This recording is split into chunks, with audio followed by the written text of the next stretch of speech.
Gauri Suryavanshi S मराठीमध्ये आपलं स्वागत। वळूया आजच्या बातमीकडे।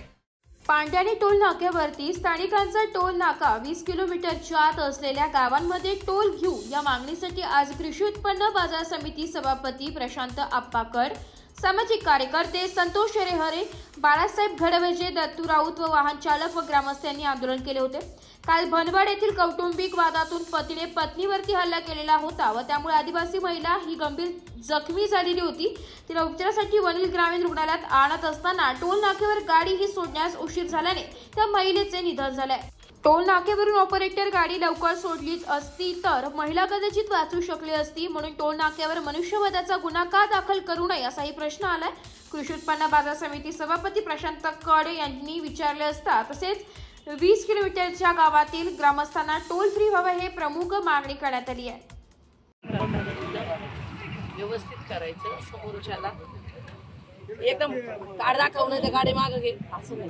दादा तुम्ही कार्ड दाखवा, आम्हाला कंपल्शन केलेलं आहे। कार्ड दाखवलं तुम्ही एंट्री करायचं, सोडून कार्ड नसलं तुम्ही सांगू शकता दादा याच्यासारखा जर फोन आला तर समजू शकतो की ही व्यक्ती इथली कोणीतरी असेल तर खरोखर गव्हर्नमेंट सर्वंट असेल, कारण की ज्या नामांकित आणि प्रतिष्ठित व्यक्ती आहे त्या चुकीच्या गोष्टींचं समर्थन करतील असं मलाही वाटतं। कशाला करू समर्थन करणार एकदा तुमच्या स्टाफला बसून व्यवस्थित ट्रेनिंग द्या, बिहेवियर व्यवस्थित ठेवा, म्हणावं तुमचं कोणती गाडी सोडायची कोणती नाही सोडायची हे तुमच्या स्तरावर बसून व्यवस्थित मीटिंग करा आणि ते रूल्स आणि रेग्युलेशन्स त्यांना सांगून द्या आणि इथे म्हणजे फलक पण लावा जेणेकरून हे वाद वारंवार होणार नाही। वरती आज जे तीव्र आंदोलन झालं, जे कंपनीने आता टोल घेतला, काय सांगाल? हे आंदोलन करायची वेळच यायला नव्हती सर्वात पहिले, कारण की जो पहिला ठेका घेतला आदरणीय भगरे सर आणि आपले सगळेच नेते त्यावेळेस उपस्थित होते। आमची नाशिक येथे मीटिंग झाली, त्या मीटिंगच्या अनुषंगाने आपण त्यांना सांगितलं आमच्याकडे ग्रामीण भाग आहे, आदिवासी भाग आहे, आम्हाला 25 किलोमीटरची रेंज देऊन तुम्ही यांना टोलमुक्ती करा। त्यांनी ते फॉलो पण केलं, पण नंतर दोन महिन्याला यांचे ठेके बदलत असतात। ते ठेके बदलत असताना त्यांच्या नवीन नियम असतात। त्यांनी कालची जी दुर्घटना झालेली ती अतिशय निंदनीय आहे, ती शब्दात सुद्धा सांगू शकत नाही। त्यासाठी आम्हाला आज इथं यावं लागलं। काल एका पेशंटला इथं त्यांनी अडवून धरल्यामुळं त्या पेशंटचा नाहक जीव गेला। आज ते कुटुंबाचा यांनी त्याची भरपाई तर यांना द्यावाच लागेल आणि ह्या टोलवर मी मनुष्यवधाचा गुन्हा दाखल केल्याशिवाय राहणार नाही। याच्यासाठी आम्हाला इथं यावं लागलं आणि जी आपली पहिली अट होती 25 किलोमीटरची ही जर फॉलो करत असेल तरच हा टोल चालू देऊ, अन्यथा हा टोल बंद करू आम्ही। बस मागील काळात या ठिकाणी प्रशांत आप्पा कड, उत्तमराव जाधव, बाळासाहेब घडवजे, आदरणीय खासदार साहेब, NHIचे अधिकारी, PWDचे अधिकारी सर्वांसोबत या इथले स्थानिक जे 20 किलोमीटरच्या आतील जे लोकप्रतिनिधी त्यांच्यासोबत नाशिक येथे गेस्ट हाऊसला बैठक झाली। त्या बैठकीत सरळ निर्णय झाला। त्या निर्णयामध्ये सरळ सांगितलं गेलं, त्या अधिकाऱ्यांनी सूचना केल्या की ज्या चाचडगावचा टोल नाका धरती असेल, चांदवडचा धरतीचा टोल नाका असेल, पिंपळगावचा असेल, शिंदपळशीचा असेल, जे टोल नाक्याच्या धर्तीवर 20-25 किलोमीटरच्या आतील लोकांना, स्थानिक लोकांना टोल मुक्त करण्याचे निर्देशन दिले होते। परंतु या ठिकाणी जे टोल नाके प्रत्येक महिन्याला कंपनी बदलते, इथल्या स्थानिक लोकांना त्रास होतो। मी या टोल प्रशासनाला एकच सांगू इच्छितो, आमचा आदिवासी भाग आहे, आम्ही एकदम शिस्तप्रिय असणारे लोक आहोत। आम्हाला वाईट वळणाला जायला लावू नका, नाहीतर तुमची दमछाक केल्याशिवाय राहणार नाही। मी या ठिकाणी प्रशासनाला एकच विनंती करेल, आप्पांनी सांगितलं 25 किलोमीटरच्या आतील एकही गाडी, कार असो, पिकअप असो, इथल्या स्थानिक शेतकऱ्यांच्या गाड्या असो, सगळ्या मोफत सोडायच्या। जो कोणी इथं टोल प्रशासनावर शेतकऱ्यांना, शेतमजुरांना दादागिरी करत असेल त्यांच्याकडे आम्ही बघणारच आहोत आणि सरळ दांडा तोडून निघून जा, घाबरू नका, आम्ही सगळे शेतकऱ्यांच्या पाठीशी आहोत।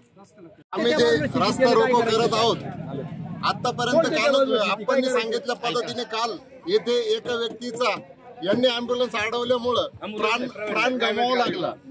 तर प्रायव्हेट गाडीमध्ये असताना ती गाडी थांबवल्यामुळं त्या पेशंटला स्वतःचे प्राण गमावं लागले। याच्यानंतर अशा घटना जर घडत चालल्या तर फार तसं निंदनीय आहे। परंतु ह्या परिसरामध्ये स्थानिक लोकांची इतकी इथं हाल होत आहेत, प्रत्येकाला इथं 10-10 मिनिट थांबावं लागत आहे। याच्यानंतर 25 किलोमीटरच्या आतल्या कोणाला इथं थांबवण्यात येऊ नये, त्यांना एक साईड खुली वाहतूक करण्यात यावी आणि दुसऱ्या बाजूने या टोलवरती स्थानिक लोकांनाच प्राधान्य देण्यात यावं, कारण इथे आतापर्यंत जे ओळखीचे प्रत्येकाला माहिती आहे की इथं 20-25 किलोमीटरच्या जवळचे कोण आहे, त्याच्यामुळे प्रत्येकाचा वेळ सुद्धा वाचणार आहे. अमूल्य वेळ प्रत्येकाचा घालून आणि इथं 10-20 मिनिट उभं राहिलं जनता ही रिकामी नाहीये, हेच मी इथं सांगू इच्छितो. आणि याच्यानंतर जर हे परत जर असं घडत असेल तर हा टोलच बंद करण्यात येईल. याच्यात सर्व शेतकरी एकत्र येऊन आणि हा 100% टोल सोडून टाकल्याशिवाय आम्ही राहणार नाही, हीच मी शासनाला विनंती करेन. टोल नाक्यावर आंदोलन झालं, काय सांगा? आतापर्यंत हा तिसरा प्रकार घडला आहे. आतापर्यंत हा स्थानिक लोकांना खूप त्रास झाला. इथं दरवेळेस नवीन कॉन्ट्रॅक्टदार येतो आणि काल एक दुर्दैवी घटना घडली का भनवडची एक पेशंट होतं, यावरून स्टाफवर दबाव असल्यामुळे त्यांनी सोडलं नाही.